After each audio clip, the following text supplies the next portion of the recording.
anh đi chơi mà nhỏ sạch mà đưa ra chúng mày phải thái mà chơi chồng anh ba mày ơi ba mày ơi hơi sợ có hôm tiêu mong à mẹ thịt nào muối tiêu mong tỉnh nhà âu nữa nghe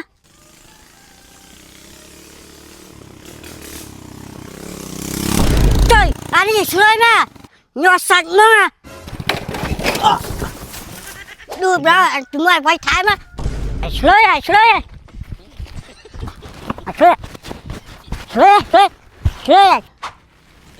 chồng anh ba mày ơi mày ơi à con nó thầm anh đang sợ mẹ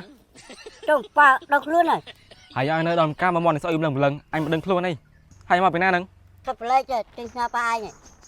chôm thông sản mày chán đi sao sắp đi kìa vì tập hết đập mùi mưa đá mưa hướng thông thầm anh mà cô nè bao chân mơ bữa nào đi thông pin nhật trong số pin này xuống mông nè hai này tại này man cô nè mà rồi bay búa này thu về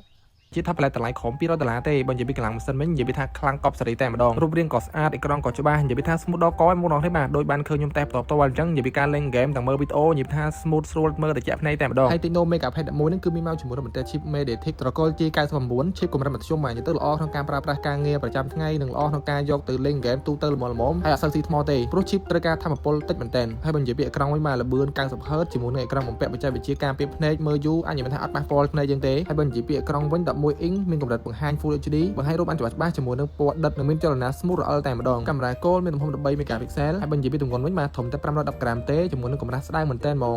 7.58 មីលីម៉ែត្រនិយាយទៅយើងកាន់ប្រើយូរយ៉ាងណាក៏អត់សូវចុកដៃដែរហើយមួយទៀតយើងអាចដាក់ SIM call ចឹងចូលបានមកឆ្លាញ់តែម្ដងហើយថែមទាំងអាចប្រើជាមួយនឹងការងារ Office បានដូចកុំព្យូទ័រយកដៃចឹងបងប្អូនអរគ្នាបាទនិយាយទៅបានតែ tablet នឹងមួយលេងហ្គេមក៏បានធ្វើការក៏បាននិយាយទៅបានមកចប់តែម្ដងហើយបើនិយាយពីទំហំថ្មវិញរហូតដល់ 8000 mAh ម៉ោងជាមួយនឹងល្បឿនសាកលឿនខ្លាំងមែនទែនអាចចាក់មើលវីដេអូជាប់រហូតដល់15ម៉ោងជាងនិយាយទៅគឺកាន់ភ្លើងខ្លាំងមែនទែនហ្មងរយៈពេលយូរណាស់សាកមកពេញខ្ញុំមានអារម្មណ៍ថាមកវគ្គនេះក្រុមហ៊ុនបានដាក់ជាមួយនឹងកម្លាំងម៉ាស៊ីនខ្លាំងមែនទែននៅគ្នាបាទខ្ញុំបានតេស្តទៅលើហ្គេមហើយយើងនិយាយថា smooth មែនទែនហ្មងណាហើយ color ក៏ច្បាស់ដែរនិយាយថាយើងមើលទៅតិចភ្នែកយកហ្មងណាហើយទៅពិសេសថែមទៀតបងប្អូនអរគ្នាអាចធ្វើការកំងទិញ tablet Tecno Megapad 11នឹងតាមរយៈខ្ញុំបានផងដែរបងប្អូនអរគ្នាបាទដោយមានជាមួយនឹងការថែមកាដូជាច្រើនផងដែរសម្រាប់បងប្អូនដែលគាត់តាមដានវីដេអូរបស់ពួកខ្ញុំមកយូរហើយមានរាប់ថាចង់ជួយគ្រប់គ្រងខ្ញុំតាមរយៈការទិញអីចឹងណាអាចធ្វើការកំងទិញបានឬក៏អាចឆាតសួរព័ត៌មានបន្ថែមទៅលើ model មួយនឹងក៏បានដែរហើយសម្រាប់តម្លៃវិញត្រឹមតែ184ដុល្លារណាគ្នាបាទតម្លៃសមរម្យខ្លាំងមែនទែនហើយបើនិយាយពីកាដូវិញមានជាមួយនឹងការខ្សែកាបូបជាមួយនឹង speaker ផងដែរនិយាយទៅថែមជូនពីលើតែម្ដងណានិយាយទៅបានអានេះមួយយើងអាចលេង game Mobile Legends ក៏បាន PUBG ក៏បាននេះក៏បានដែរហើយយើងអាចធ្វើការបានទៀតអញ្ចឹងណាអញ្ចឹងគេថាចំណេញខ្លាំងមែនទែនអញ្ចឹងសម្រាប់បងប្អូនដែលចង់ទិញជាមួយនឹង Tecno Megapad 11នឹងអាចធ្វើការឆាតចូលពេកក្នុងពេលឥឡូវបានបងប្អូនអរគ្នាបាទគឺមានខ្ញុំឬក៏ប្រពន្ធរបស់ខ្ញុំហ្មងចាំ reply ឆាតបងប្អូនអរគ្នាអញ្ចឹងណា